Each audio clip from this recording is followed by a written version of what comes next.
whether we are striving to get more mentally clear, clearer skin, to double X our energy in the day, it all starts by cleansing our insides. We speak about three components of food: living food, wholesome, and Satvic movement particularly. We have seen that one of those forms of movement that deeply nourishes the body and also affects us in the mental world. So a woman had come here and she had been suffering from stage 3 breast cancer. The food she was eating, most nutritious, couldn't help. The exercise, the movement she was doing couldn't help. But as soon as she addressed this, everything else that she was doing began working. What is the Satvic lifestyle in your context? Movement, meditation, mastery. Satvic diet follows 4 principles, LWPW. An example of what is the wholesome counterpart of refined sugar or flour. Go to an Indian dhaba. What's the first thing that they'll put in front of you before your food comes? Bowl of onions. It's actually strategic. What that essentially does is that it... What is the juice that you have? Juice? In Sanskrit, it's called Kushmand. Translated means a tiny egg of energy. So our ancestors, of course, knew something that today we have forgotten. Skin problems, acne. In their breakfast, especially, switching it to... If you're living in India and if you're having imported blueberries or imported dragon fruits, it won't benefit you. We need to have food that is grown in our country because that... Along with sun gazing, eye exercises, the right diet and lifestyle, I now no longer need to buy glasses. Really? Talking to a doctor and they said this: most diseases begin in the gut. He said, no, you're wrong. I said, what do you mean? All diseases begin in the gut. So the day I stopped having, my skin cleared up, I could breathe comfortably, I didn't need steroids for my scalp, inhalers for my asthma. We haven't gone to a doctor since the last 7 years. We always have a choice whether we want to pay the farmer now or we want to pay the pharma later.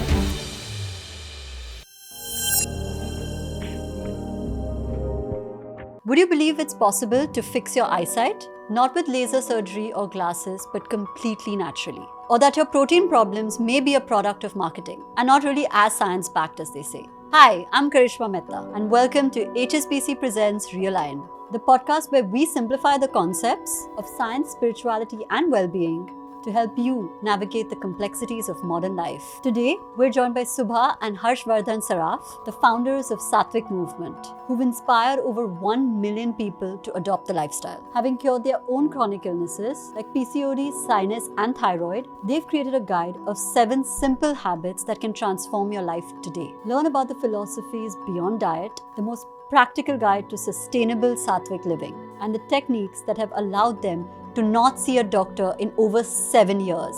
This is HSBC Presents Realign Season 3. Are you ready to live it up? Hi guys, welcome to Realign. So I've been following your journey.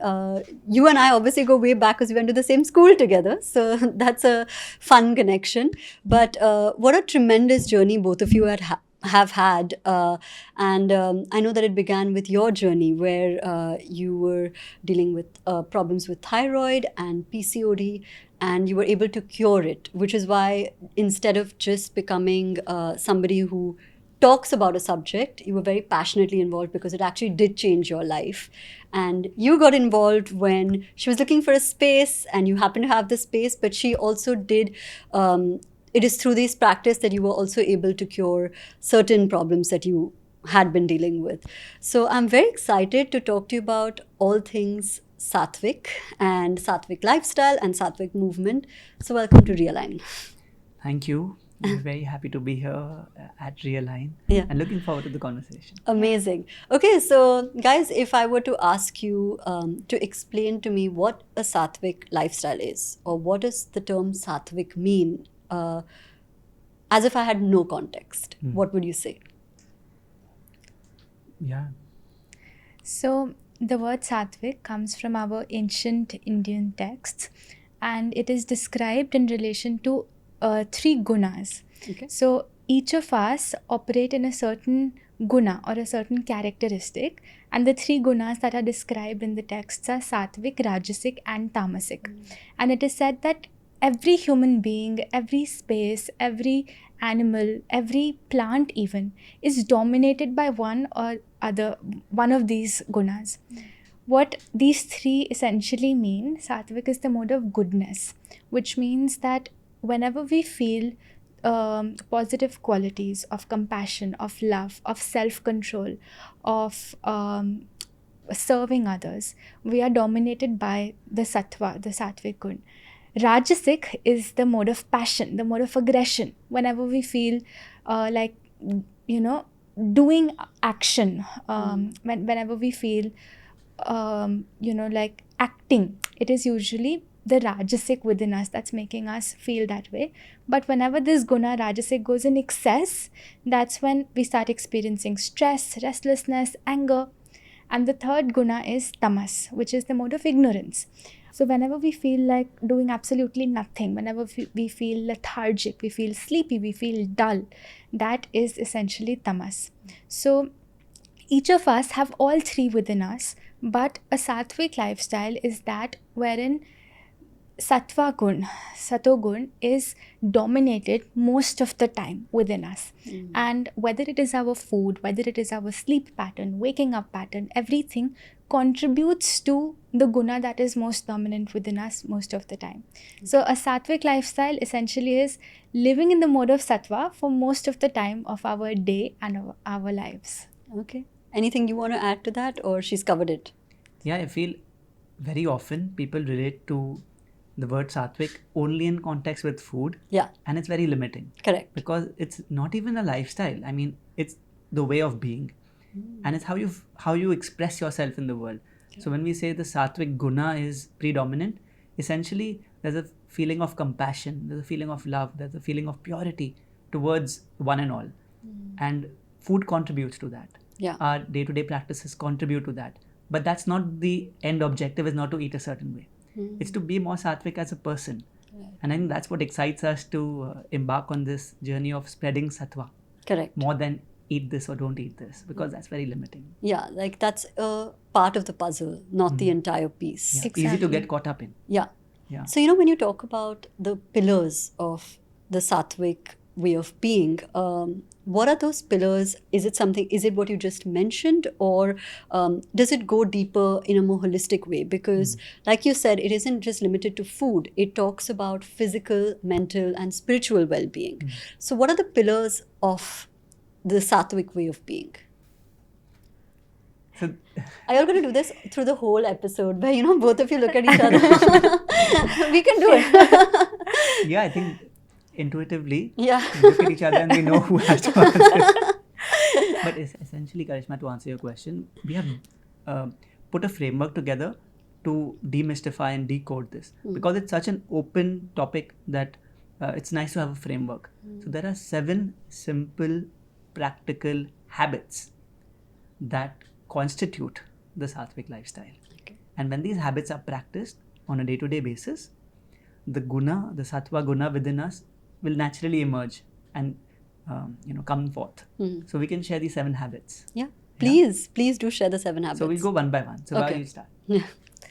So the first habit to lead a Sattvic lifestyle is simply called keep a clean body within.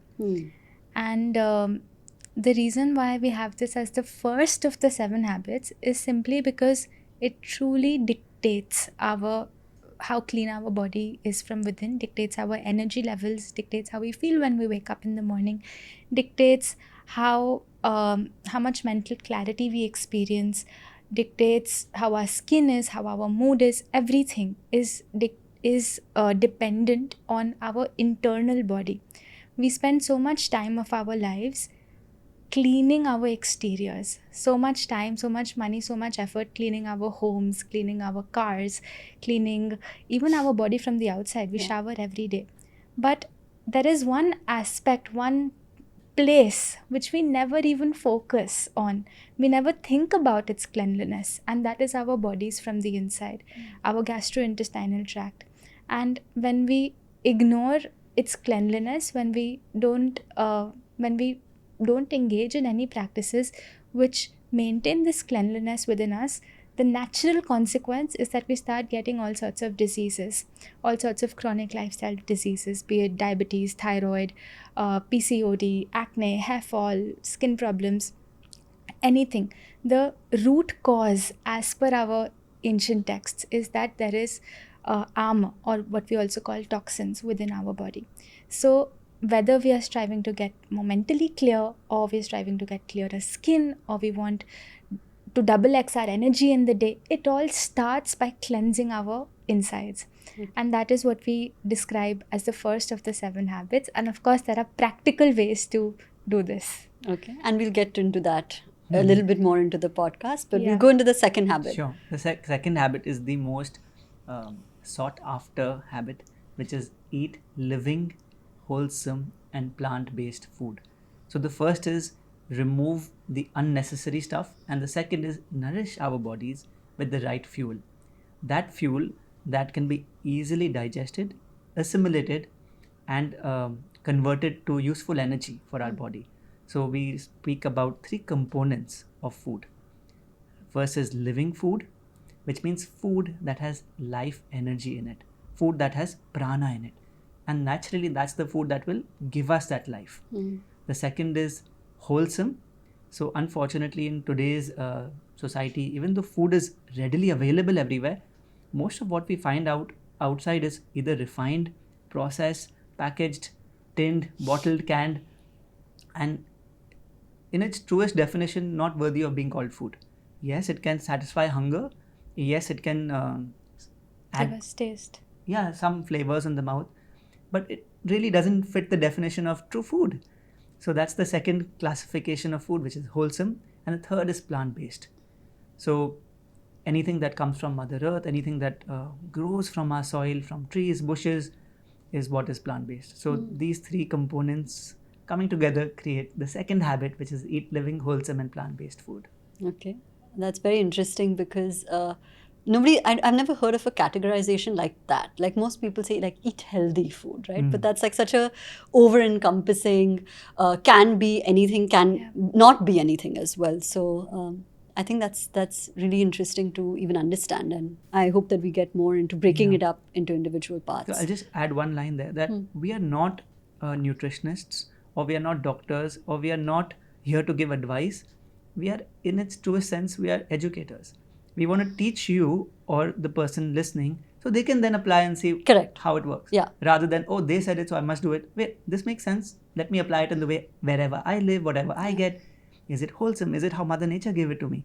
Is it coming from a plant? Like, I feel these are more learnings rather than tips. Correct. So that's how we like to. Yeah. Amazing. The third. The third of the 7 habits is very interesting. It's to do with our sleep, and it's called sleep like a baby. Okay. We don't realize, but can you take a guess how much of our lives we spend sleeping? 1/3. Yes. Yeah. So right. Yeah. We spend 1/3 of our lives sleeping, and yet we never learn about it in our schools. We never learn about it in our colleges as to how we can optimize our sleep, how we can sleep such that the waking hours we spend, we get the highest energy. We learn so many things, but this one activity we're spending 1/3 of our lives doing, we never learn about it. And yet, again, so much of how we feel in the day is dependent on how deeply we sleep when our eyes are closed at night. So, sleep like a baby is the third habit, because if we look at a baby, babies have the deepest sleep. Yeah. If you have a baby sleeping on the couch at night, even if you transfer him or her to the bed in the middle of the night, when will he find out that he's been transferred? He won't. It's not even a Exactly. thing, right? Yes. He just sleeps through it. He won't even realize that he's been transferred. That's how deep a baby's sleep is. Unfortunately, as adults, of course, we can't practically experience as deep of sleep. However, my teacher used to say that our sleep should be so deep that even if the AC or the pankha goes off at night, we should find out only in the morning that it's gone off. Yeah. When we have deep sleep at night as opposed to light sleep, we also have much more healing capacity Of course. within us, Yeah. with a lot more healing that goes on at night within our bodies. So depth of our sleep is directly proportional to how much we're healing every night. And hence, this is the third of the 7 habits.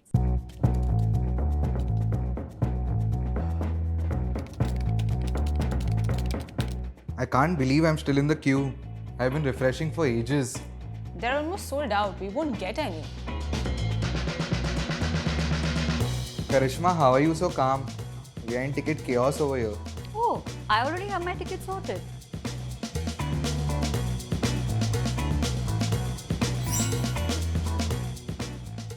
Living it up isn't just a goal, it's my way of life.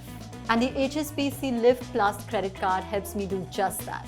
I mean, imagine getting early access to concerts, and every time I swipe, I earn unlimited cash back. But here's the thing. It's not just about the perks. It's about simplifying life, celebrating the small wins, and elevating every moment to its fullest potential. From a night out to everyday essentials, the Live Plus credit card makes every moment an experience.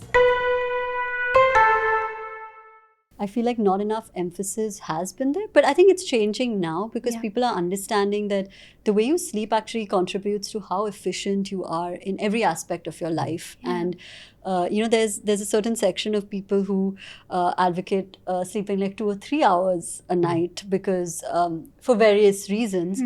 There's actually so many studies that come out that prove otherwise. So I think that we've had a couple of sleep experts on the podcast, and they've delved very deep into what are the causes of sleep being one of the biggest contributors to stress, disease, overall depletion in health of the youth specifically. This is not a problem that you have to deal with when you're old, but in your 30s, in your 40s, in your 50s.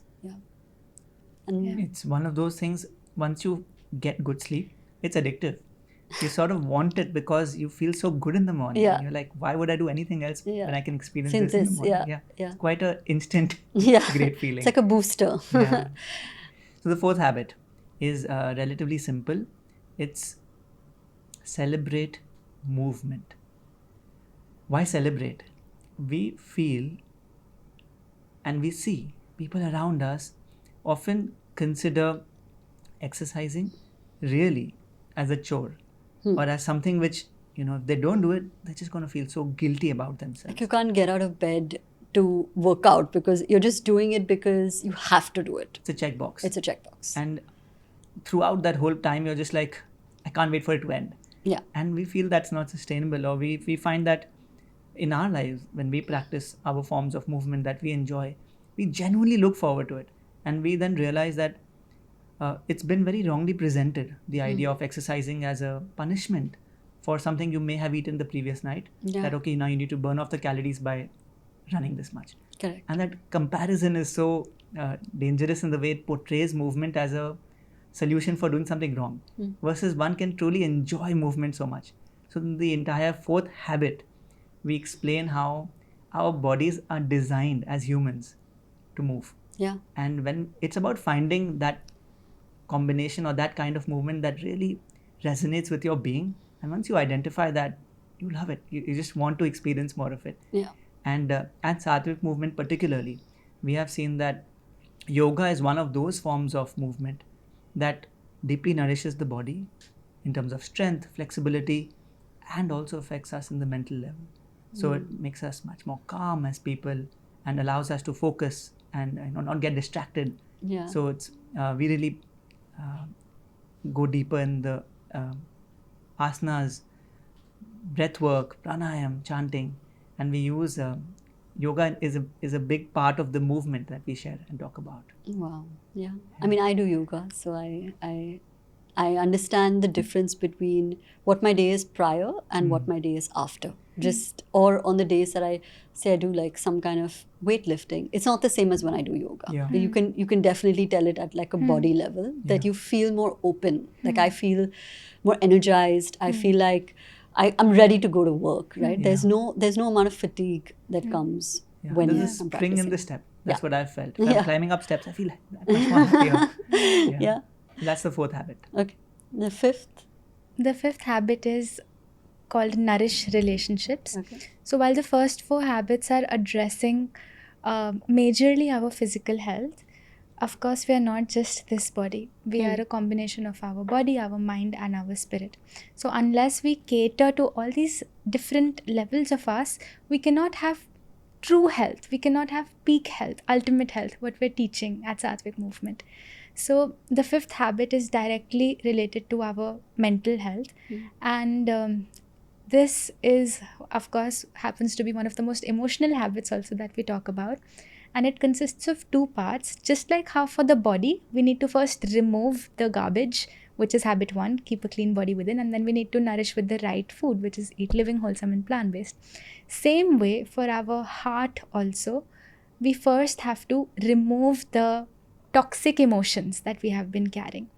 And we have, talking to people, communicating with people over the last many years, what we have come to realize is that one of the most toxic emotions that people carry in their hearts are unresolved emotions. The analogy that, again, my teacher used to share was very interesting. How I understood this concept was through the analogy of a house. Imagine, so we're right now sitting in this great building. On the top floor of this building, there is a room. Okay, inside that room, there is a bathroom. In that bathroom, there is a fan which has been running. No one turned the button off, the switch off, and it's been running and running and running and running and running. And seldom does someone go to the bathroom, but it's still running. Do you think that we'll have to pay the bill for it, the electricity bill for it? Even if we don't go to that bathroom, even if nobody remembers, we still have to pay the bill for it, right? Same way, when we leave a relationship in our life unresolved with someone, we have a friend, we have a relative, we have a brother, a sister, a colleague who we ended our relationship with, if not even a fight, but we ended it on a bitter note. We have left a running fan, a running device somewhere within us, and it's constantly running and running and running without us even knowing it, and it's charging us just like that fan is charging. It's sending an electricity bill to us every single month. It costs, basically it levies its cost. Exactly. Same way, this running fan inside us is charging us through our health. And we have realized so many times when we teach about these principles, we share with people how to let go of these unresolved relationships, how to turn off this fan that may have been running since last 5 or 10 years. And that is the single biggest thing that actually ends up affecting even their physical health. I just going a little off tangent here, but I went to an institute in Florida, and there was a woman who had come there. It was a healing institute. At the institute, they taught a natural lifestyle, natural practices as to how you can reverse diseases, even diseases as big as cancer, simply by switching your food and your lifestyle. So a woman had come here, and she had been suffering from stage 3 breast cancer, I think, since many years. And she had tried everything at that institute. That institute was supposedly called the healthiest place on earth. They had wheatgrass juices every day, they had sprout buffets, they had the most nutrition rich food you can imagine. And she was on that protocol at the institute for a couple of weeks. She was eating all this amazing food, and she was, hoping that she'll get better. Her reports will signal that her cancer is getting reversed through this natural lifestyle. However, even after many months of practicing it, living at that institute, nothing changed. And she was really upset. She was taken aback. When she went to the doctors couldn't understand. She's following everything. Usually when people do that, they heal. They heal even cancers when they follow that protocol. However, she was seeing no results. She went to a healing circle where it was more of an emotional healing circle. And there was a psychotherapist there who asked that, are there any issues which have been weighing you down? And for a long time, she was very shy. She didn't speak up. And then somehow the therapist asked her if there was anything in her heart, and she gathered the courage to speak. And she spoke about an incident that had happened to her in her childhood and how she was left traumatized by that incident. It was something when she hadn't spoken about since many, many years. She had stored it deep within her. And she couldn't even recollect the exact details of the incident. And she had just stored that episode within her without speaking to anyone about it for so many years. And when she spoke, when she was speaking in this healing circle, she couldn't control her emotions. She was just crying and crying and crying. And as soon as she completed, the therapist asked her to sit down, to calm her down. She went back. They followed it up with a couple of more such sessions where she openly just spoke about what happened. And within a couple of weeks, when they again did her tests, they started to see finally the cancer markers were now improving. The food she was eating, most nutritious, couldn't help. The lifestyle she was following, the exercise, the movement she was doing couldn't help. But as soon as she addressed this unresolved relationship from which was stored in her since so many years, as soon as she addressed that, everything else that she was doing began working just because of this. So we don't realize how connected our minds and our bodies are. And when we even start to work on one, it automatically has a ripple effect on the other. So we have seen the same thing. We teach about this habit in our online programs, in our workshops. And we ask people to message this person who they've had an unresolved relationship with. It's the hardest thing that they have to do in that program. But they do it. They gather the courage, they gather the guts, and they do it. And they tell us that it's hard to describe it in words, but when you let go of an unresolved relationship, it's like a rock has been lifted off your chest. Yeah. That's how it feels. And that ultimately affects your physical health also. Sixth habit: live with a purpose worth jumping out of bed for. Yeah. And in short, how are we spending the majority of our days? Is it something that is deeply aligned with who we are and what we're here to do? Or is it just something we're doing because everyone's around us is doing it? So we talk about certain gifts we all have within us. And these are gifts that we have been gifted by the superpower, the higher power. Yeah. And how we are meant to open up those gifts and express ourselves in those areas. So whether it's someone's a mother and they have to take care of their children, someone's doing a job or working in a corporate, or someone's a student, it could be in any genre of life, but how we can utilize those gifts that are within us, perhaps not yet tapped into. And once we start aligning our lives with what our strengths are, what our innate strengths are, that's when we realize not only are people happier doing what they do, but it directly correlates with how genuinely healthy they become on a day-to-day basis. And the easiest example to quickly understand this, when someone turns 60, 65, they tend to retire from their working life. And after that, we notice that people start staying at home a little more often. And often that's the time when the onset of diseases also starts taking place. It's parallel. Yeah. Of course, old age has its role to play, no denying that. But the fact that we are not utilizing our mind anymore, the fact that we are not actively contributing to the world, there's a soft signal we are giving ourselves, we don't matter anymore. We are less relevant now. In other words, what are we here for? Without realizing, that's the question that's going on. Yet, even if you're running a small shop, even if you're taking care of a small pet, even if we are having a small garden to tend to, whatever that be, the soft signal to ourselves is we matter, we exist, we are relevant. And we're here. Yeah, and that's where the cue is going to the mind, to the body. We need to stay at it, be better. And that's what the sixth habit is about.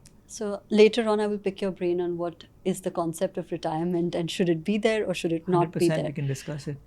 Because I'll tell you, just to add my context over here, is that I often talk about this to people at work or whoever I meet is this person who works in my father's building who is right now 96 years old. Okay. And my father works like crazy. So I always ask him, like, I mean, I get you have to work, but why don't you just like slow down a little bit, like you don't have to be like you're on a treadmill 24/7. He's like, no, this person is my inspiration because at the age of 96, he does not miss a day of work.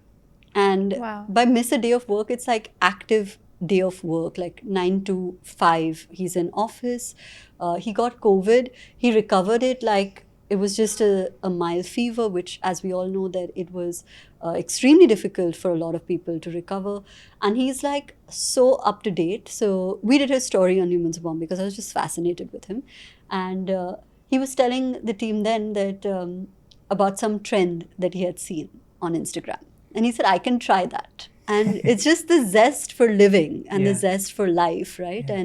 And touch wood, he's very healthy still, and he still has plans and business plans, and he's like, this is what we should do. And it's just fascinating what your body can listen to if your mind is in control and saying a certain thing, right? That what you said, like, I'm relevant, I'm here, I'm alive, I have a purpose. Yeah. So we will talk about that later, but this is just something that I thought of when, as you were talking, the only person Sure. I could think of was him.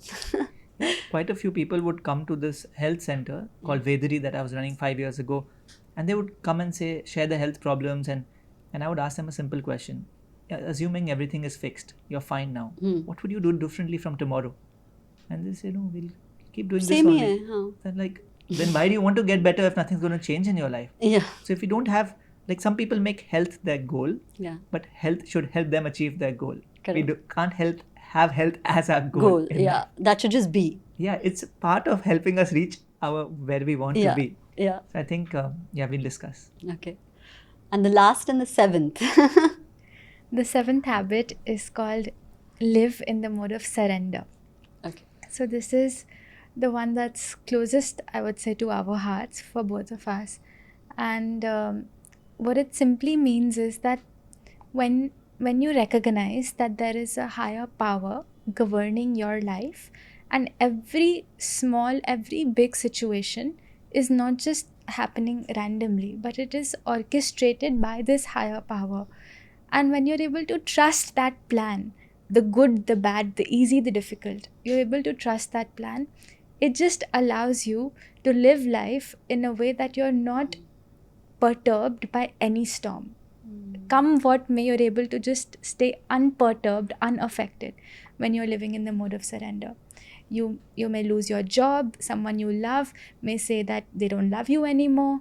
The worst of the things could happen to you. But when you live in the mode of surrender, which simply means accepting things the way they are, knowing that there's a higher plan in place for me, which is better than any plan that I could have ever even imagined or thought of.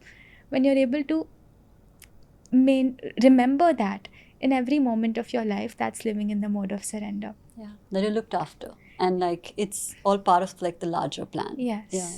Yeah. We've had so many people discuss surrender in so many contexts in depth on Realign specifically, because it's the thing that people talk about, but they find extremely difficult to do. Because when something is not going your way, the last thing you tend to think of is, oh, but it's still working out for me. Yeah. It's your mind immediately tells you that it's not. And Yeah. how do you kind of shut that noise and continue towards?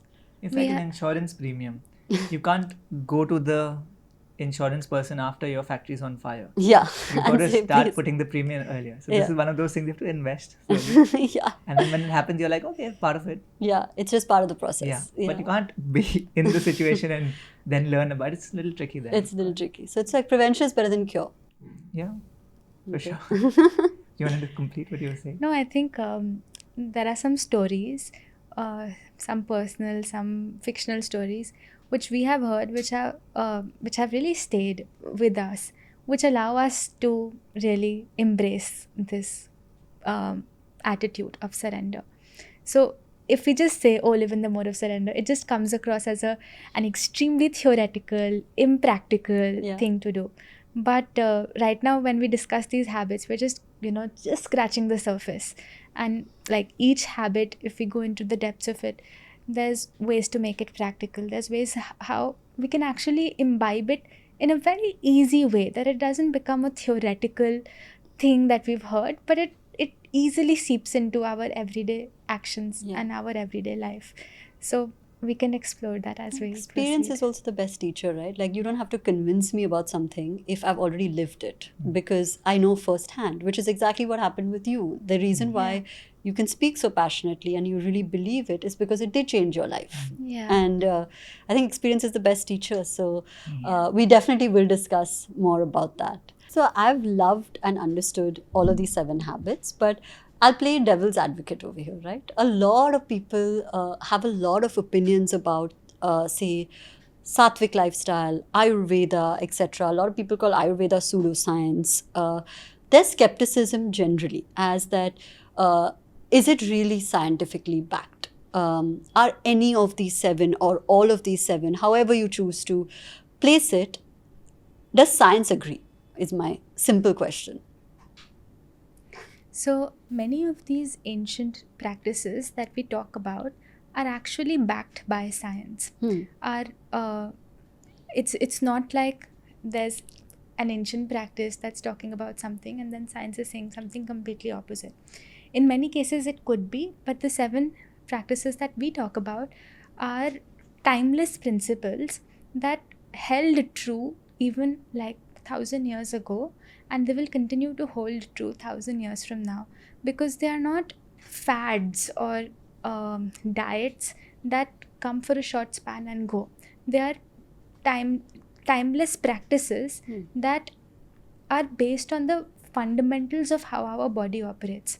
So just for an example, we talk about how eating an early dinner is a way to keep a clean body from within. How when we eat an early dinner, which is around 7 p.m, and we don't eat anything after that, it allows our body time to digest that meal, and once it has digested that meal, move into a healing or a cleansing mode within our bodies. As opposed to when we eat a late dinner, let's say we eat a dinner at 10 p.m, all night our body is just digesting. And while it is digesting, it cannot heal at the same time. If we look at our ancient sciences, we'll see that almost every ancient science talks about it. I grew up in a Jain family, and I used to see that my grandfather, my grandmother, the elders in my house, all used to practice this ritual of eating their dinner by around sunset every day. And I found it so odd. I found that when I was coming back from school and preparing my snack and getting ready to have my snack, they were getting ready to have their dinner. Yeah. And whenever I used to question them that why are you doing it this way, all they said to me was, ये तो ऐसे ही होता है. Yeah. मतलब हम तो देखते आ रहे हैं इसको बेटा, हमें नहीं पता ऐसा क्यों होता है. They didn't have an answer. Yeah. But today when we look at science, we see that this ancient practice of eating an early dinner is actually backed up by so many studies. We see that there is the whole concept of circadian rhythms in science, which talk about how our bodies are very closely aligned with the sun. And when the sun is at the highest, our metabolism, our digestive capacity is also at the highest. And as the sun goes down, our digestive capacities also go down. And as per science, as per the circadian rhythms, it is recommended not to eat late in the night.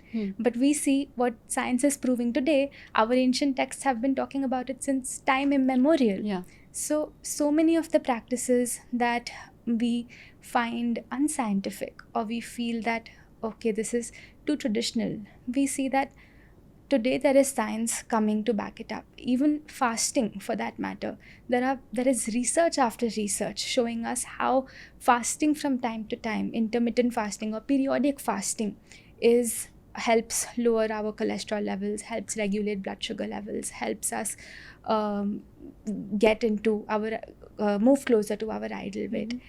And yeah, that's what we have, witnessed in our lives, that it's not like ancient wisdom is here and science is here. There is a path where they both actually come together and weave beautifully.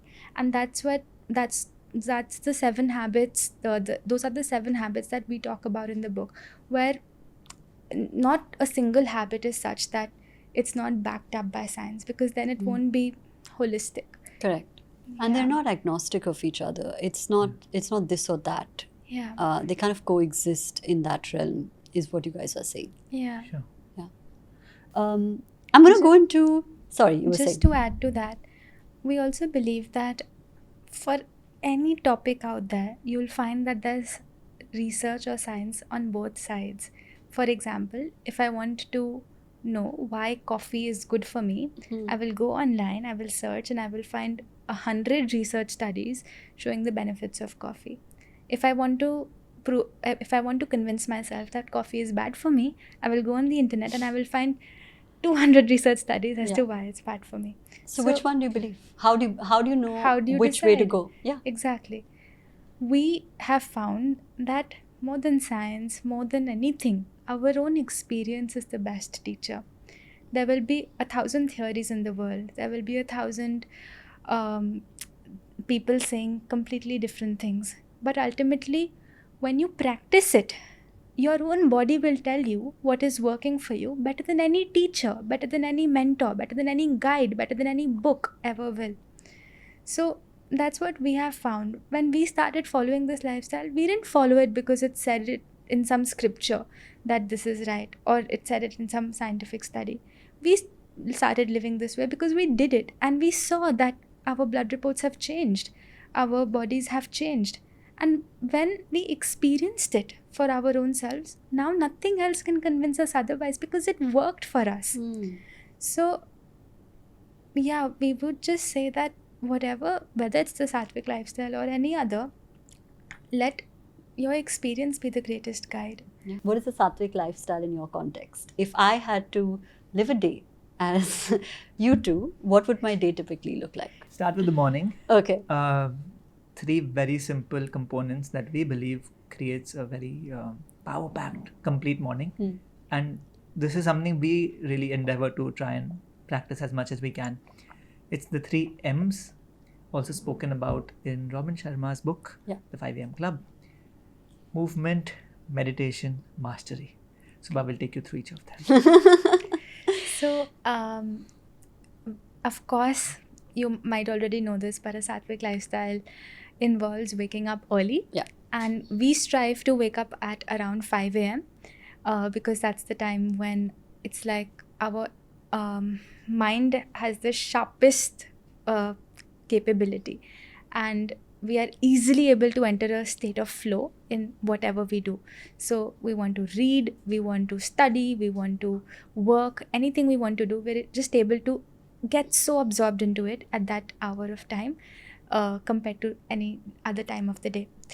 So a lot of people tell us that, okay, 5 a.m. waking, interesting idea, interesting concept, but how do I really do it? Like, I set my alarm for 3 days, for 4 days, I wake up, and then on the 5th day, I find snoozing my alarm, getting back into the comfort of my blanket, and I just can't do it.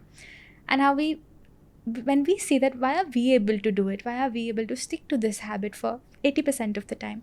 We realize that if you want to wake up early, you want to consistently wake up early, the only thing that you need to do, you need to have a very strong why to wake up early. You need to have a very strong reason to wake up early. It was Robin Sharma who said, right, like the process of waking up at 5 a.m. actually begins the night before. When you know why is it that you're waking up the next morning at this time.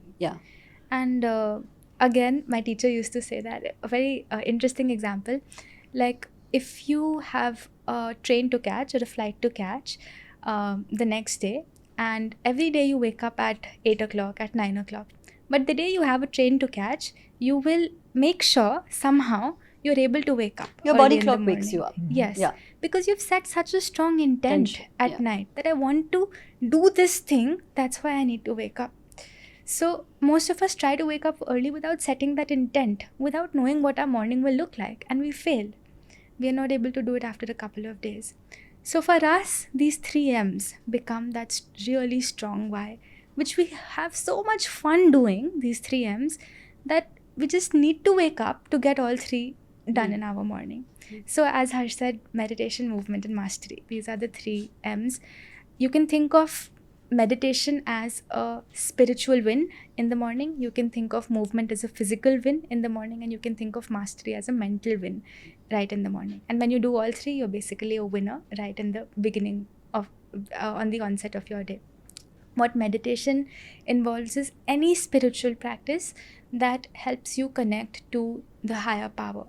And we could call the higher power God, we could call the supreme, the higher consciousness, but anything we feel helps us connect to divinity is what we consider as meditation. So for me, it is through mantra that I have found it's just I instantly feel connected, and it is of course the prescribed way, chanting the holy names in many religions, in many sacred texts. It is known to be one of the most powerful ways to connect with God, with the divine. So but different people have different ways of meditating. So whatever suits one at this point of their lives, they could start practicing that. And each of the 3 M's could be could be given however much time, depending on the time you have. If someone wants to rush to work at 7 in the morning or 6 in the morning, they could even give just 20 minutes. If someone has the luxury of like spending 3 hours in the morning, they could give 1 hour to each M. But meditation, or the first M, just gives you a spiritual charge right in the morning. The second M is movement, which we've already spoken about. And movement is any form of movement which the only condition is you should be able to celebrate it. It should not feel like an obligation. It should feel like a celebration of your body's aliveness. You should have a blast. You should have a party doing it. You should not wake up a single day and think, I need to move. You should think, I get to move. And when you're able to find that movement, it becomes fun. It's not a drain. You never spend a day thinking, अरे अभी तो exercise करना पड़ेगा. You think, अरे वाह, मतलब सच में excitement होता है. And if you don't feel that way, you've not found that way of moving, it means. So for me personally, like you, I love to practice yoga asana on alternate days of the week. And the other thing that I really love, which no one would guess, is martial arts. Really? Or boxing. That's odd. Yeah, boxing. Okay. Which I've been learning since almost 2 years now. Wow. But I feel like when I do these 2 things, I just feel alive. I feel like I don't think that time should pass faster. I think I wish like this There was doesn't more end. time to do it. Yeah. And the third M is mastery, which is recharging us intellectually. So the way we like to explain this is through the analogy of sharpening the axe. Whatever work on a professional capacity that we're doing in the day, if we're able to take out some time early in the morning to learn more about our craft, to sharpen our skill about that, we can progress in our work life by many folds. We spend so much time just doing, acting without learning about our craft, without learning more, upskilling ourselves. But right in the morning, those precious hours, if we are able to spend some time just enriching ourselves through books, through podcasts, through any means that we learn best through, we're able to sharpen the axe. And when we sharpen the axe, of course, we're able to meet our goals much faster. So a question I have over here, right? When you talk about waking up at 5 a.m., a lot of people think it's just for the week and weekends don't count. What is it in your context? Is it 7 days a week, 365 days a year? in our context, to be honest, because our lifestyles have so much travel involved, for us, a Sunday is like, we don't really see Sunday as a different day. We don't see Sunday as a day when there's no work. Like, for example, if you're traveling on a Tuesday and a Wednesday and a Thursday, then we don't want to take the Sunday off. We feel excited to do the morning routine that we just told you about, even on the Sunday. But if we are, working throughout the week and we are practicing these three things, and Sunday maybe we want to take a break and just take it a little light. So it completely depends. But yeah, I think we don't personally dissect our lives into weekends and weekdays. Okay. Yeah. Okay. So what time, 5 to what time approximately have we reached in the day? For us personally, we spend around 5 to 8 or 5 to 9, depending on how much time each thing takes. We've reached at around 9 o'clock now. A quick word of caution here, that it doesn't have to be like Subah said, this long. And if someone wants to even start with 10 minutes, it's a good start. Correct. And even if they start at 6 a.m., it's a good start. Yeah. As long as each thing gets its due attention. And then before you know it, you start enjoying it, you want more of it, and then waking up becomes easy. Versus thinking, tomorrow I'll wake up at 5, and 4 days later you're like, I can't do it. This is not for me. It's not sustainable. Yeah. Versus getting up maybe half an hour before your usual wake time, and just that half an hour for these 3 activities, to the point where it becomes addictive and you want more of it. Okay. Yeah, that's what worked really well for us. Okay. Yeah. So. And then the rest of the day, how does it go? The rest of the day is, for us, running Satvic Movement takes up the rest of our days. Yeah. We have a lot of work, meetings with the team, and all the videos that you see online, creating those, ideating on those.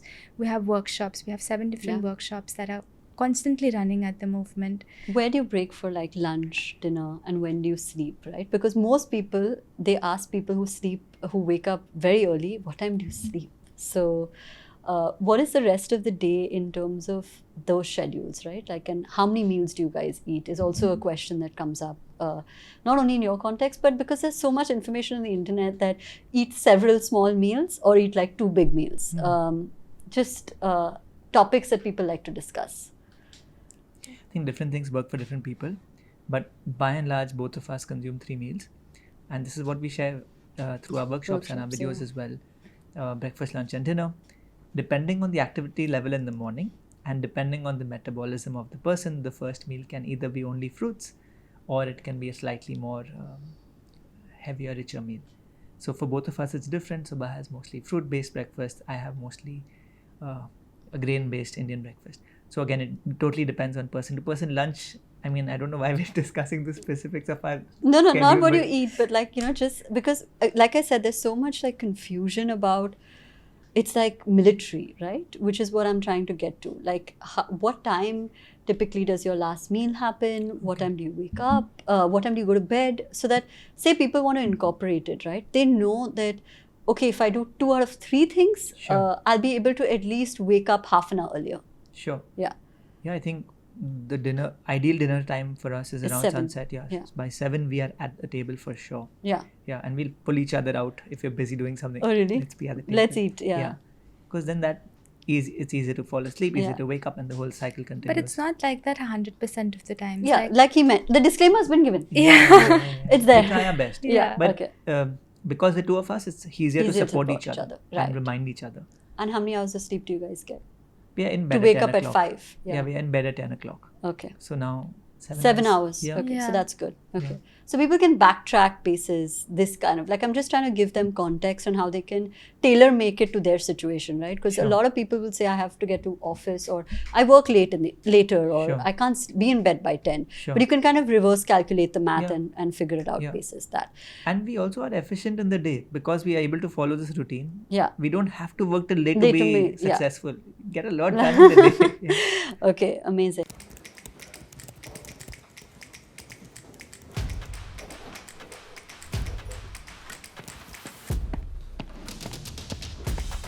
There's just no way I'm surviving this day without food.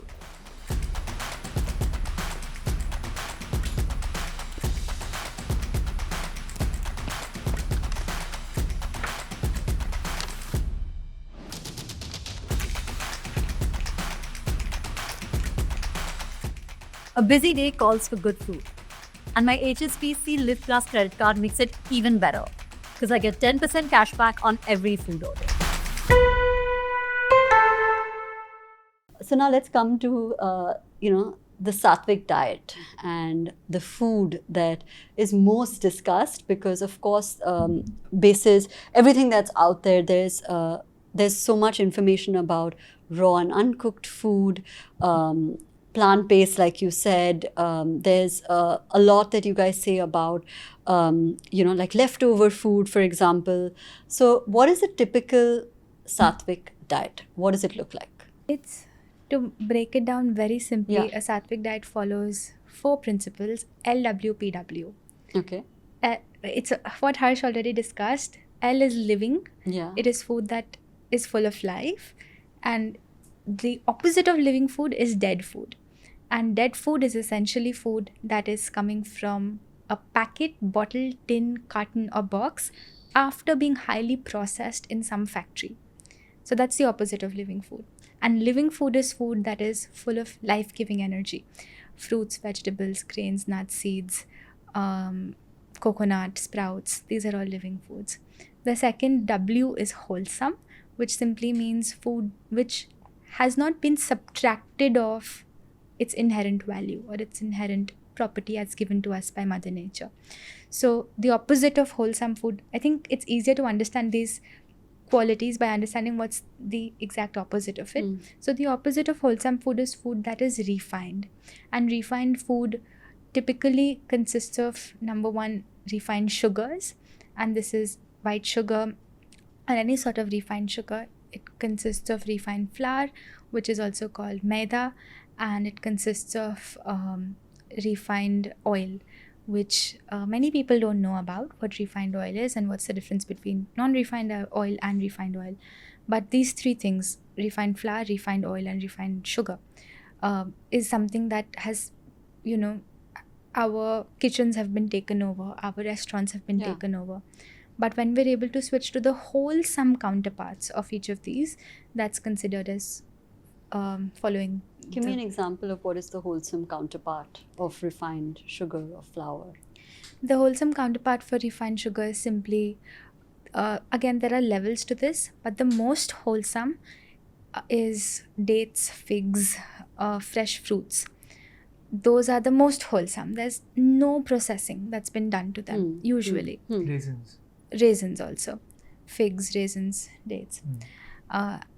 And minimally processed are other sweeteners, for example, jaggery, which is not as refined at all as refined white sugar, but it is also not as wholesome as a date or a raisin. So there's a spectrum you can think of. And for refined flour, of course, there is whole wheat flour, and even better are millet and millet flours, which are even more wholesome in nature. For the last one, refined oil.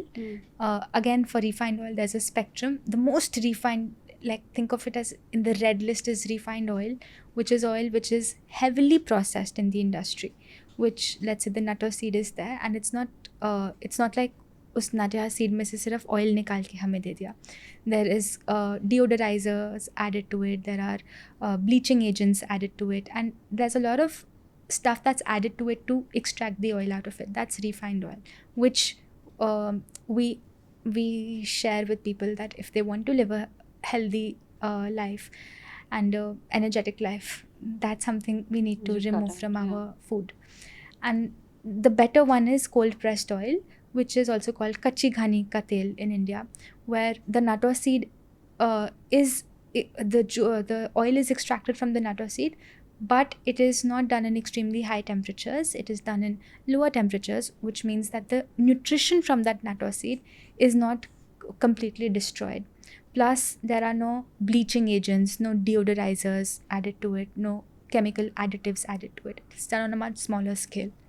And even better than that are whole fats, which means using the whole fat as given to us by nature as it is. And most of the times that's what we do at our home. We use very little oil, and if we do, we use cold pressed oil if at all. But whole fat simply means in our sabzis, for example, we don't we don't need to add oil because we add grated coconut. And it might seem a little off or like weird or strange. How can we just put grated coconut as a substitute for oil in sabzi?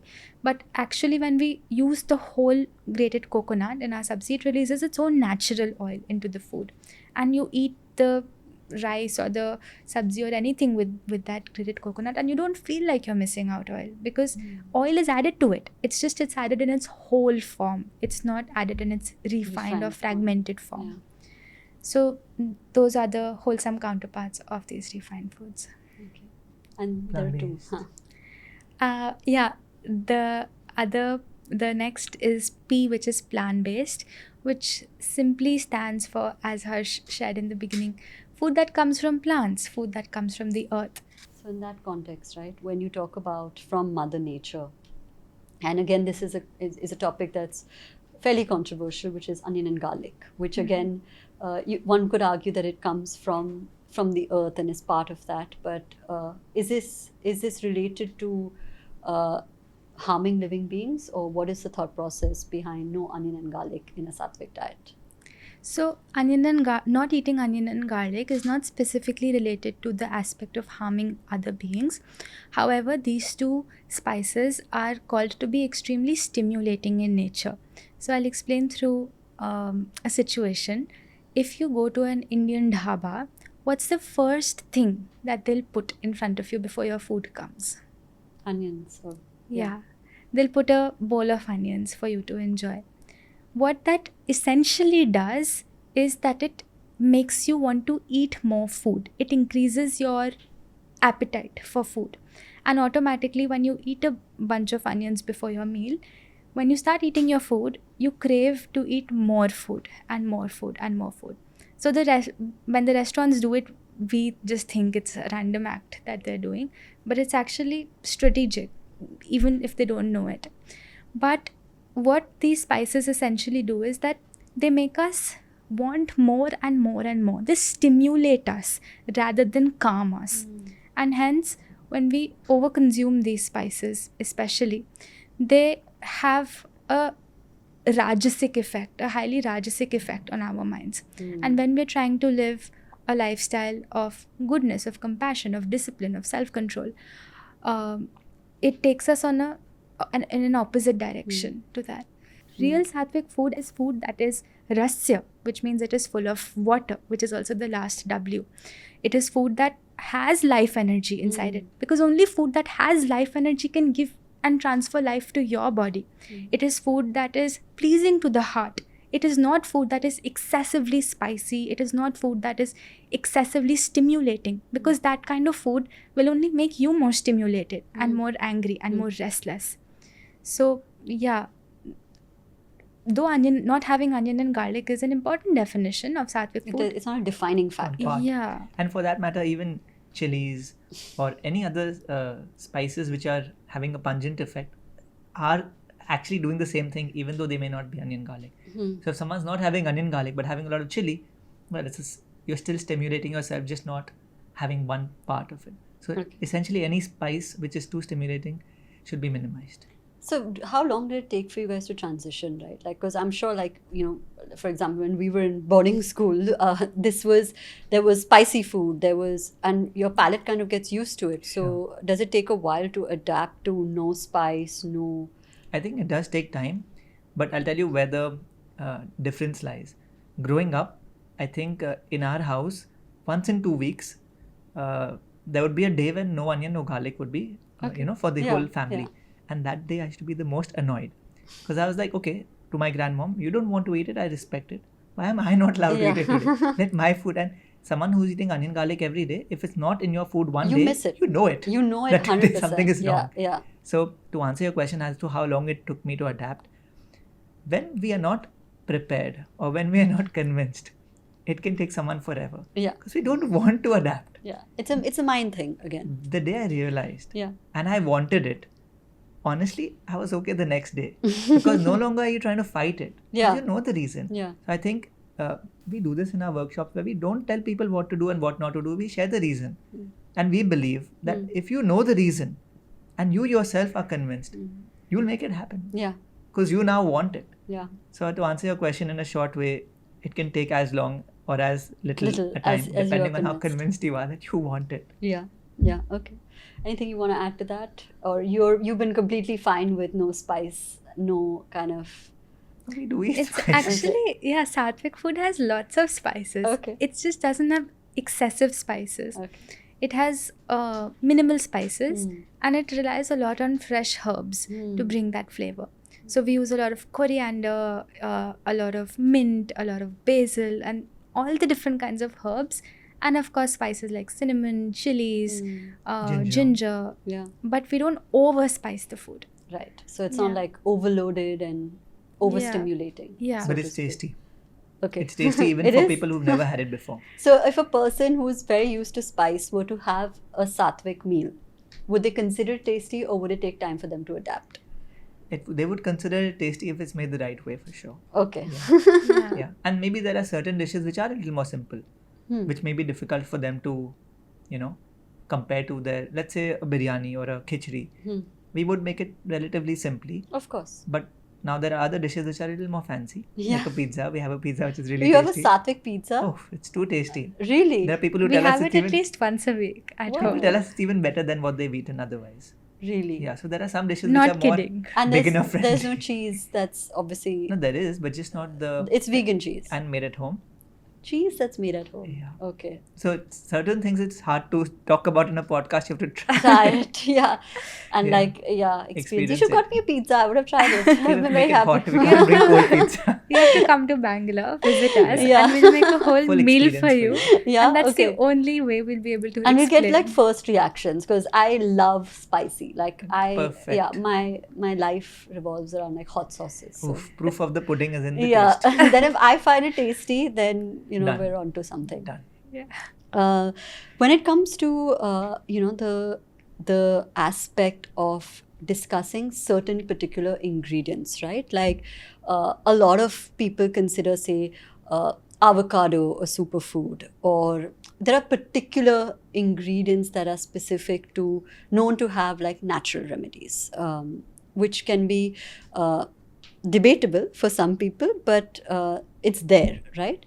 When it comes to balancing the different aspects of food, or when it comes to basically when you consider food as medicine, which is a pivotal part of the Satvic philosophy. I'm a big believer of getting more out of my food. I even use my HSBC Live Plus credit card to get 10% cash back every time I buy fresh produce. Also, people are trying to get more out of the food that they eat. People are trying to live better. People are trying to kind of eke out and replace, right? Like supplements that you talk about. You guys said millet. You guys said that this is an easy substitute that you can have. What is it specifically, and we'll get into question 2 of this, what is specifically the idea of food as medicine? And then I have a follow-up question for you. So we actually, we don't believe that your food is your medicine, Okay. actually. How we have learned it is that you have a healer who is sitting inside you at all times. Let's say if you break a bone, and even if you don't put a plaster on it, what will happen after a few days, after a few weeks? It'll heal. Yeah. Okay. So the bone, whether you put a plaster on it, whatever you do, the big broken bone will join itself back together. And breaking a bone is often known to be one of the most, difficult things that the body has to deal with. And yet that big broken bone joins itself back together. So what is that power that joins this big broken bone? It's your healing power. It's a power that is sitting inside you right now. As you are speaking to me, as I'm speaking to you, there's a power sitting in each of us at every given moment that's constantly healing us, that's constantly repairing us, that's eradicating the dead cells, that's constantly fighting the infections that are coming from the outside. And that power is what at Satvic Movement we call our Pran Shakti. Right. If you have a cut on your skin, after a few days, even if you don't apply a band-aid on it, it'll join itself and stitch itself back together. So you're just talking about like the natural healing aspect of a human body as Yeah. opposed to food as a medicine, which is what Yeah.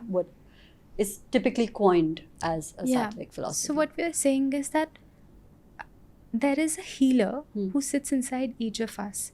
We all have a doctor sitting right inside each of us. We call that doctor our Pran Shakti. You can call it our body's natural intelligence, but each of us have it.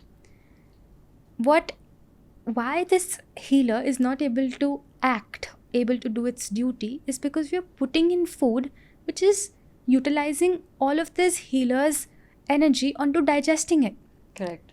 And that healer is just doing digestion work all night and all day long. No wonder it won't get a chance to heal or to repair or to fix. As soon as we start putting in that food, which is easy to digest, which requires less time to digest, automatically the healer will be able to wrap it up like this. Yeah. It'll quickly digest. And the rest of the time, it'll spend in repairing, in healing, in fixing. So we start eating that food that is easy to digest. Our body heals on its own. We don't need to do anything from the outside. The healer is right within. It's not sitting in a pill or a bottle or a tablet outside. It's right within us. Which is why, the question that I had was on natural remedies, right? And like I was saying earlier, that people are trying to get more out of life, more out of the food that they eat, more out of their workout. But when I talk about the holistic aspect of natural remedies, again, I'm coming back to, for example, Nancy was telling me that you guys wake up and have what is the juice that you have? The ashgar juice, and that you guys do every single day. Is there scientific evidence that having that juice is going to put me ahead? There are research studies outlining the properties of ashgar, and they're also linked in the references section of the book. However, we believe that more than the scientific studies will ever tell you, just let your experience guide you. So say if I'm doing it for 30 days and I'm like, okay, I'm having this, but like, what is it that I can expect? So talk to me about the ingredients, right? Like, so is it a quick fix? Like, I'll wake up in the morning and have this healthy juice, which is like a very typical thing that's discussed on the internet, and like, I'm going to go into flawless skin and hair and all of those things. Or like you mentioned earlier, offline, you were telling me that, having one healthy juice and supplementing it with like fried food is not going to give you that result. But say I have a decently healthy diet, which is I eat home food, I eat out once in a while, which is, I think, what most people are going towards. Then how do these particular ingredients or particular juices help you? So there are small changes which anyone can make at their home. And if you have a relatively clean diet for the rest of your day, they will start showing benefits within a couple of days, within 2 to 3 weeks of you actually practicing it. One that we discuss widely about, and this is something whenever we bump into someone and we ask them, what aspect of the Satvic lifestyle are you able to live? This is the most common one that we receive, like the most common. Which is? And it is the cleansing juice in the morning. It's part of habit 1 that we spoke of earlier. And the one that we suggest most often is the juice of something called ashgar. So ashgar is essentially a vegetable belonging to the gourd family. It has a waxy green color from the outside. So you simply have to take the ashgar, you have to cut it into pieces. You have to put it in a juicer if you have one. If you don't have a juicer, no worries. You can take a blender or a mixie at home. Just put the pieces in that. You have to remove the peel and the skin of the ashgar so it doesn't taste bitter. You put it in the blender with a little bit of water. You blend, and you have this mixture which you sieve through like a muslin cloth, and then you have the juice of it ready. You consume 1 glass of this juice on an empty stomach, preferably in the morning. In case you can't do it in the morning, you could also do it in the evening. How will you be empty stomach in the evening? Like if like 3 hours after lunch or so, you could have it. But the best time, of course, to have it is in the morning, and you have it very slowly. That's one of the most important things. You have to have it very slowly, sip by sip, not gulp it down at once. And what it essentially does, so you may or may not know this, but culturally, in the south of India, often ashgar is hung outside homes. Okay, why? So traditionally, it was known to ward off evil spirits. Traditionally, it was known to be a highly pranic vegetable. It might sound all woo-woo, but it was known to have very high potency as a vegetable. Also, it's one of the most alkaline vegetables, which means it has a lot of water, a lot of alkalinity inside it. In Sanskrit, it's called Kushmand. Kushmand, translated, means a tiny egg of energy. Usually vegetables don't have such names, but this one was called Kushmand in Sanskrit. So our ancestors, of course, knew something that today we have forgotten. Today we have completely missed and thrown out of the window. And one of those facts was that ashgard is a very potent vegetable. It's not like any other vegetable. It has a highly, not just alkalinizing effect on our bodies, but a medicinal effect on our bodies. How? So tell me, if I have this When juice, I'm going to have this juice, by the way, for sure. So I'm like your living, talking, like use case, right? Because I'm going to have it for 30 days and text you as to what I see. So what can I expect in 30 days? So And I'm a relatively healthy, not Yeah. extremely, relatively. it does two things inside your body. Number one, when it goes inside your body, it starts attracting a lot of the waste towards it. So it's called a detoxifying juice for this reason. Often people tell us that after having this juice, if they had any sort of constipation earlier, they weren't able to pass stools earlier, they're immediately able to do so after this juice. So it has a sort of a laxative effect, but it is very mild in nature. So it's not invasive for our bodies at all. The second thing it does is it gives us a kick of energy, just like tea or coffee does, but this time it doesn't give us a kick in the way that it crushes us down after some time. Like the effects of coffee obviously wear out, which is why most people have the second coffee or Exactly. the third coffee in the day. Yes. But this one gives you sustained energy through the day. Okay. So these are the two main things you will start to notice. You will start to feel a little lighter after consistently having it in your diet. Also, one more thing. Ideally, you should not have anything to eat, like your breakfast, at least 1 to 1.5 hours after ashgard juice, because it's doing its work inside your body, and you don't want to interrupt it by immediately having something. So when we go forward on this topic, right, which is the use cases that we were discussing, a lot of people want to know, how is it that I can have great skin, great hair? So let's talk about those things, right? Like, is it actually possible? So how we like to answer, we won't dive right into the tips because that's What people are waiting for. You already know if people are like, just tell me how.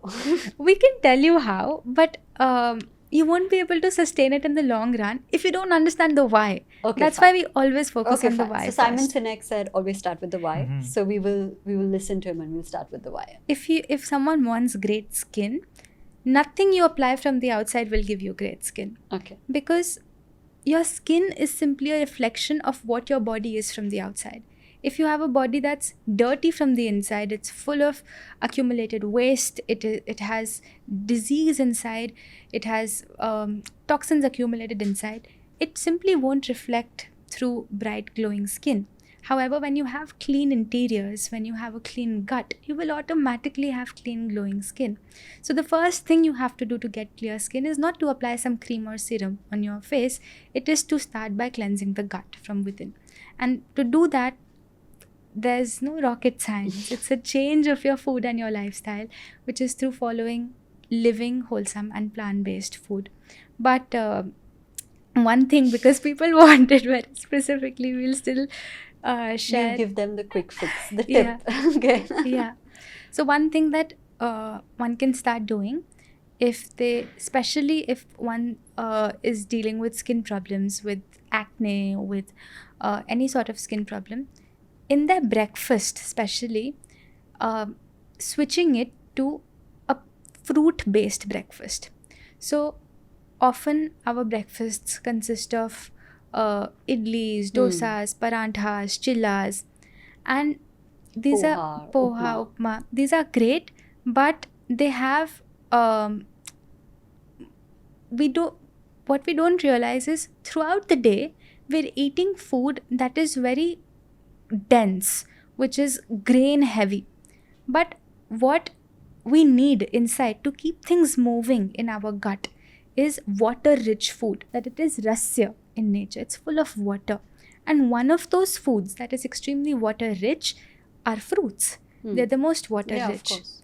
And the easy way to judge this, you put something in the juicer, a lot of juice comes out of it, it's water-rich. No juice comes out of it, it's water-poor. Yeah. You put a roti in the juicer, will juice come out of it? Never, because it's water-poor. Doesn't mean it's bad, we need it. But when we consume only water-poor foods all day, breakfast, lunch, dinner, snacks, midnight, our bodies begin drying up because they're not hydrating in nature. But when we start to consume water-rich, hydrating foods, automatically it keeps things moving within our bodies. And one of the most water-rich kind of breakfasts we could have is a huge platter of fresh fruit. It's as simple as that. By itself. By itself.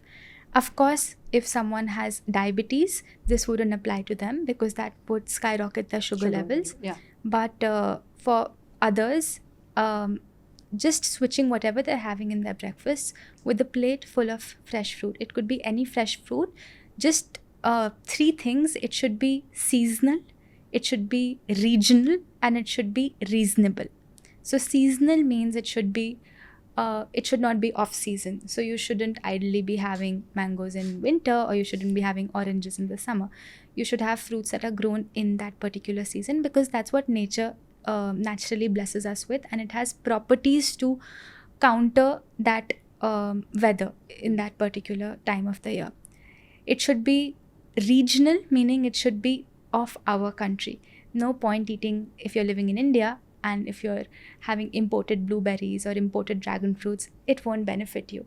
We need to have food that is grown in our country because that's the fruit, that's the food that has the lowest time from the farm to your fridge, whereas imported fruits or vegetables have extremely long transportation times, and in that transportation time they're stored in cold storages and they lose a lot of their life force within. And the third is reasonable, which is very interesting. Food that is regional and seasonal will automatically be reasonable, which means it will be the cheapest at the mandi. So if you want to identify what's seasonal and what's regional, simply see what is the cheapest, and that will most likely in most of the times be also the cheapest fruit at the market. So just a platter of fresh fruit, which is these 3 things in the morning, will aid along with the cleansing juice that we spoke about. Just these 2 practices and one will start seeing differences in their skin very fast. Wow. Okay. Doc. What about hair?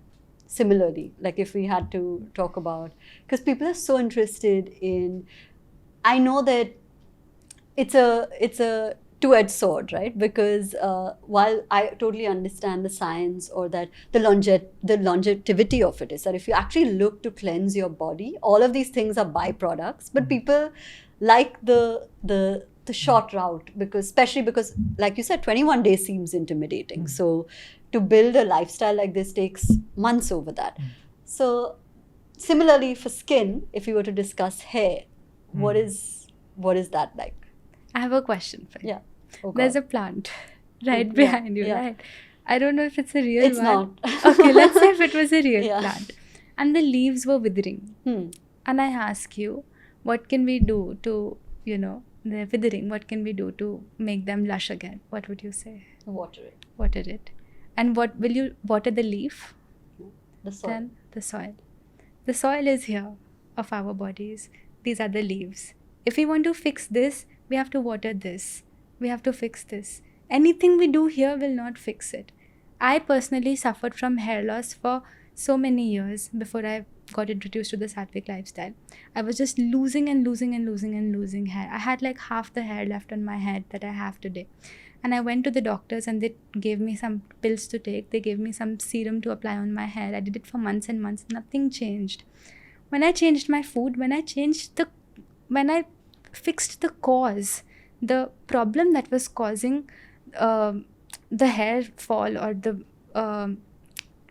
the thinning of the hair in the first place, when I dealt with that, automatically things became normal and fine. Nothing I applied here worked. So it all comes down, we hate to say it, but it all comes down to following a clean food routine. When we do that, everything heals automatically, whether it's the eyes, whether it's the skin, whether it's the hair, whether it's the mind, whether it's the gut. We don't need to do separate things for separate body parts. That's the beauty of the Satvic lifestyle. I think that's a very fundamental realization one needs to have from within, because the outer world has conditioned us to believing iske liye ye, It's iske a liye quick ye. fix. There is a quick fix. And now we want more of that, right? It's like you are so conditioned. So this is something that one needs to realize rather than be told, because the mind doesn't want to accept it, because it's a sort of a, wait, I have to work on the basics of it. Oh, tell me something fast. Yeah. But this is something we realized, and when we realized, then there's no resistance after that, because it's a self-realization. Yeah, So and I your body think- kind of goes with it then. Yeah, I think this is hard to, Digest. or hard to tell people from tomorrow onwards, this is the reality. It will reveal itself. But it is, I mean, the plant is such a beautiful example. Any issue with it is mostly there's a problem in the soil. Either there's lack of nutrition, lack of aeration, lack of water, Sunlight. lack of sun, but it's in the soil. Yeah. That's where the issue is. Yeah. But no one wants to see the The messy. Yeah, They wanna see get the mess. beautiful part. Yeah. Yeah. So when you So made it's- that video on eye number, right? What was the kind of the conversation around that? So that I think came more from the space of, as a society, we're spending so much time with our screens and so little time realizing how it's affecting our eyes, that those were additional tools, additional steps one can do while taking care of. And even in that video, we speak a lot about the lifestyle part of it. Yeah. So those were like exercises for the eyes. And even today, there are people who are realizing their eyes are getting weaker or the numbers are increasing and they want to fix it. Like any other body part, can be strengthened by working it out. Like let's say if I want to make my shoulders stronger or my arms stronger, I must do certain workouts Yeah. that put some pressure on it. Correct. So they build the ability to overcome that, resistance. The eyes are like a muscle for us. So the exercises that we speak about in that video essentially push the eye, the muscles of the eye, to become stronger. It's like applying enough strain to it so that it overcomes that. And that video is about simple eye exercises that one can do 5 minutes a day. Yes, it takes discipline and you have to do it on a regular basis, but the results are pretty miraculous. Have you seen it? I have seen it in my own self, Really? to the point where earlier I wouldn't be able to watch television, or I remember going to a cricket game and I would have to ask someone, hey, what's the score? Because I couldn't see. See. And then I realized I have a I have a power. number, So yeah. then I started wearing glasses. For the longest time, I wore glasses, and in school also I was School, wearing yeah, glasses. in school it's like Or lenses. Yeah. And then practicing the Satvic lifestyle, practicing these exercises, and doing sun gazing, Okay. which is another form of tratak. Have you heard of tratak? So it's sun gazing. Let's just say you stare at the sun at a particular time of the day when it's not very strong. And it's very mild. It's mild, it's like red almost. what time is that typically? Early, within half an hour of sunrise. Okay. So it's not unbearable. It's a little hard to see it, but it's comfortable. So along with sun gazing, eye exercises, the right diet and lifestyle, and some exercises, I now no longer need to wear glasses. Really? Yeah. What was your power? It wasn't too much. It was negative 1.5 and But that's negative still 1. sizable. Yeah. Yeah. And I wouldn't say it's gone away completely. I may still have a power, but I don't need glasses. I can see everything. Wow. So for me, that realization was the eyes, like any other organ or any other muscles, can be strengthened by the right techniques. So I'm again concluding by saying at the root of it was the change in the food and lifestyle, where it all started from. And the exercises supported it. The sun gazing supported it. Some time off the gadgets. All these things came together. And I was like, this is pretty cool, where I don't need to rely on something to wear every day or find Maybe you lenses can to. show what the eye exercises were. That'll be quite boring to do No, it. like right not now. do it. Just like tell first. I mean, it's exercise. so simple. It's literally just using the eyeballs and moving it up and down, because those are the extremities of the capacity, and keep doing it 10 times. So like essentially like as simple as this 10 times. For how long? Just 10 times. Really? As in, this is one exercise. Yeah. There is 5 of these. But each of these you have to do 10 times. It takes 3 to 4 minutes, maybe 5 minutes. And that's all. That's all you need to do. Wow. But have you seen it in other people as well who have kind of applied it maybe? A And lot of people have commented.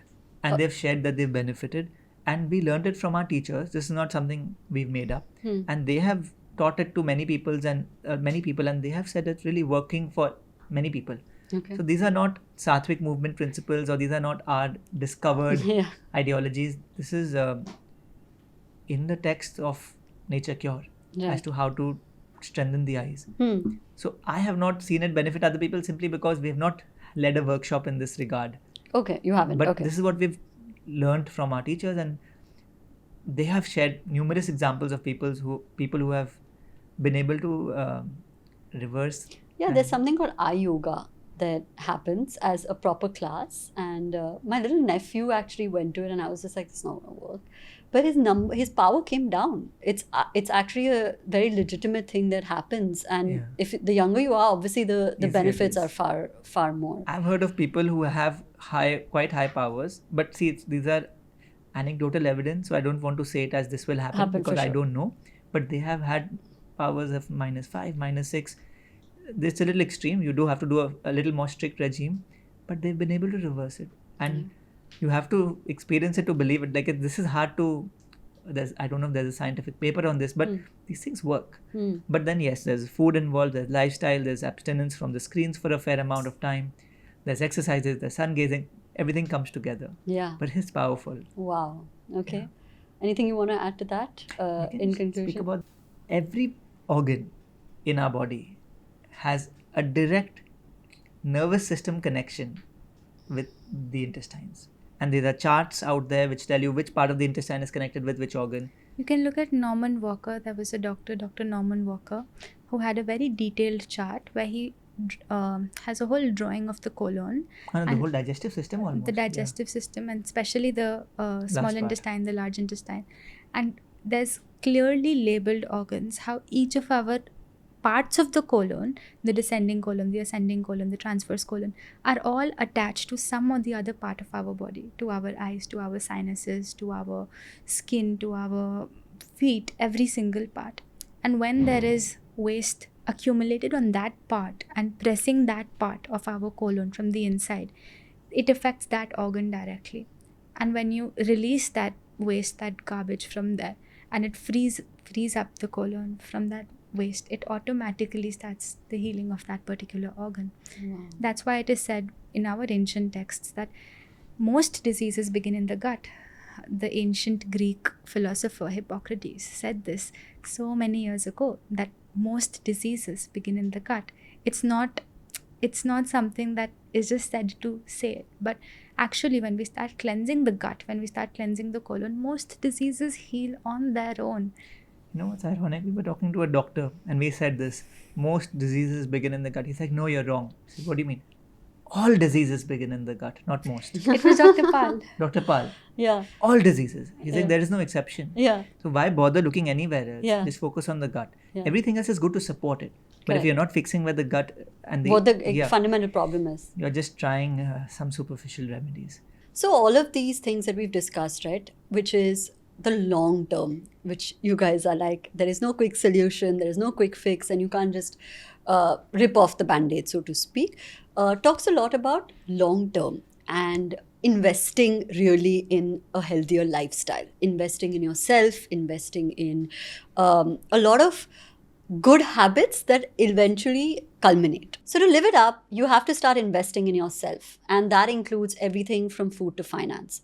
In fact, every time I use the HSBC Live Plus credit card, I get a 1.5% unlimited cash back on every swipe. So now, let's dive into your advice on how to really invest in yourself. Like, I'm a huge believer, and I don't know if you guys have read Atomic Habits, where it compounds, right? Like, you won't see it today, you won't see it tomorrow, but you'll see it in 3 months, 6 months, a year. Which is effectively what you said, that I tried so many different things for my hair, for my hair fall, but the only time I saw it is when I got into this lifestyle in a very serious and long-term way. Go for it. I'm going to make a blooper reel of both of you looking at each So for me, I can share what was that change. See, I come from a vegetarian household. I would consume a lot of milk. Okay. And in my life, what gave me the fastest results was stopping milk and milk products.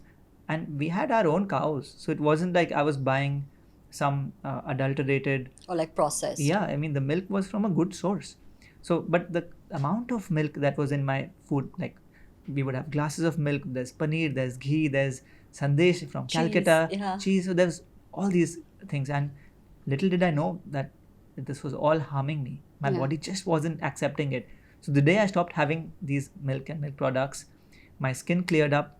My nose, for which I would have to take a lot of sprays, I didn't need sprays. They were open. I could breathe comfortably.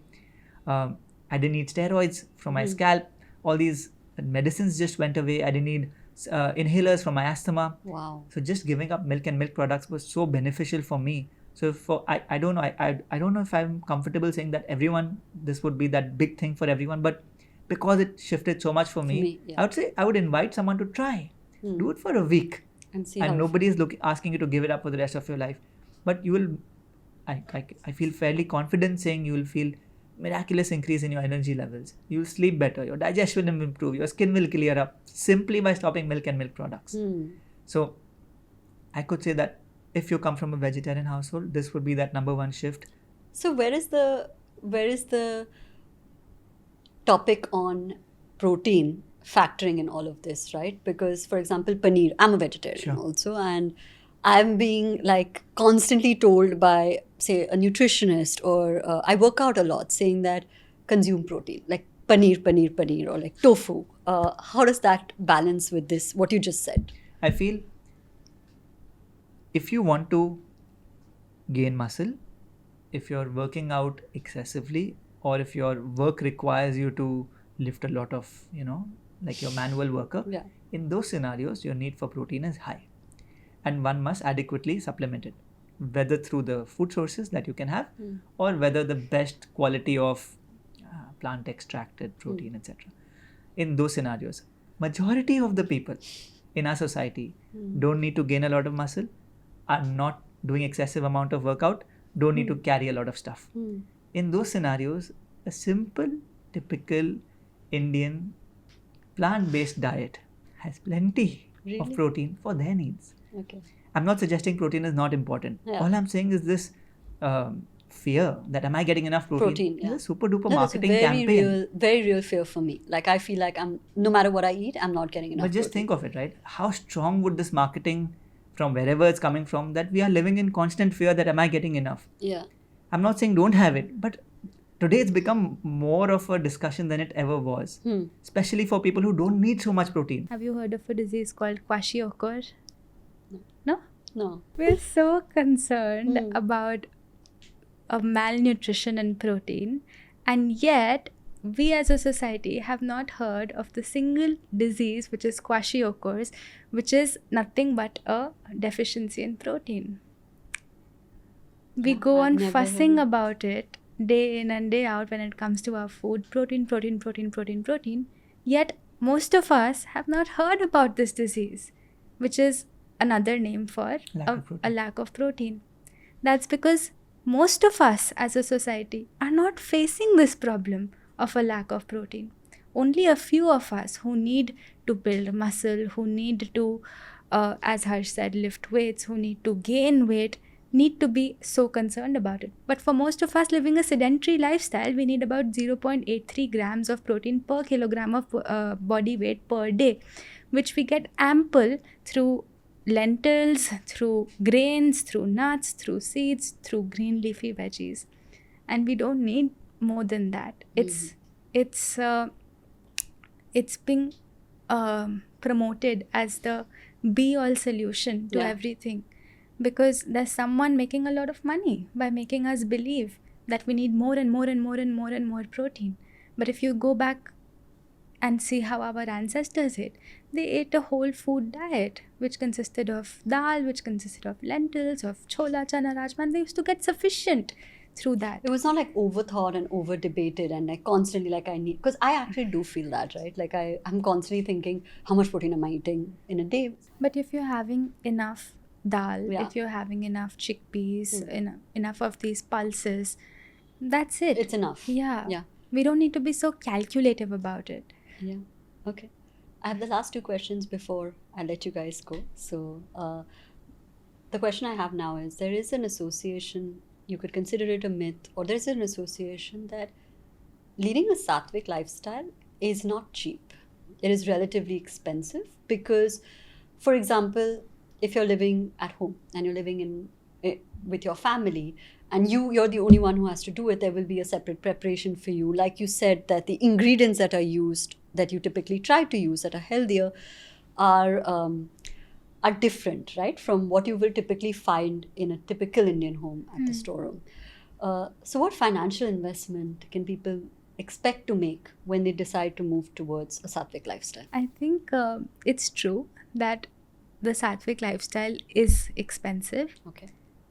If you view this idea from a pair of short-term glasses, it is expensive because fruits and vegetables and whole grains and nuts and seeds are more expensive than, let's say, a packet of biscuits or a packet of chips. A packet of fruits is more expensive than a packet of chips any day, right? I think if we switch from wearing these short-term pair of glasses and wear a pair of long-term glasses and then see the issue, it's a whole different thing. So when we think about the Satvic lifestyle, we're always thinking, oh, we'll have to add this and we'll have to add this, we'll have to add fruits to our diet, we'll have to add nuts to our diet, so expensive. But one thing we don't calculate is we're also removing so many things from our diet which we earlier used to spend so much money on. When you're following a Satvic lifestyle, you're eliminating a lot of the processed foods from your diet. So you're no longer spending money on ketchups, on spreads, on salad dressings, on chips, on namkeen, on chocolates. That goes way lower. You're spending on that. And your spending on fruits and vegetables goes higher. But more importantly, what the subtraction in terms of our budgeting that we don't calculate is how, when we eat processed foods, when we eat unhealthy foods, when we don't take care of our diets, very soon we start to experience symptoms. We start to experience symptoms like headaches, migraines, bloating, acidity. And when we don't take care of these symptoms, they get worse. We start to experience even chronic health diseases. And then we go to the doctors and we're asked to take pills and tablets. We're asked to do scans and tests. We're asked to take steroids and painkillers often, all of which cost us money. But when we follow the Satvic way of life, if we really follow it, we don't need a single thing. We don't need to spend money on doctor visits. We haven't gone to a doctor since the last 7 years. What? No kidding. And then nothing against doctors. Yeah. We just haven't needed to go to one. Really? Because for anything at the all? doctor is inside. The So branch even doctor. during COVID, you guys were fine. Wow. Yeah. That's amazing. We haven't needed to take any pills since the last 7 years. And if we see an no average, antibiotic. none nothing. at all, because of the lifestyle we follow. So when you follow this way of lifestyle, you are changing how you're spending money. From spending money on pills and serums and all these products and medicines and doctor visits and scans and tests to spending it on food. Wow. You're changing it. We won't say that it'll make your bill cheaper. If you see it neutrally in a month, you'll end up spending the same money on your health and your lifestyle. Right. But you're spending it in the right direction. You're making an investment with that money. Correct. It's your real life, your health insurance. Right. Your health insurance that will give you back. Correct. Okay. So that's how we like to approach it. And to just end this answer, we always have a choice whether we want to pay the farmer now or we want to pay the pharma later. Wow. Yeah, that's a very good question. And I think it summarizes everything that you just said. But thank you so much for doing this. I have one last question for you guys. So like I mentioned earlier, and we discussed extensively that people may find it overwhelming and intimidating to do everything. And we lead very busy lifestyles.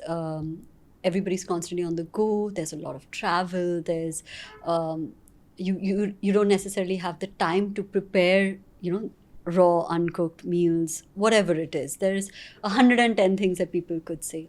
So what advice would you give people who really want to start their journey with the Satvic lifestyle, but want to integrate it seamlessly into their busy life? What is the easiest way to do it? Where to start? Where to start and the easiest way to do it? I mean, I think in this particular discussion. We've covered so many points. Yeah.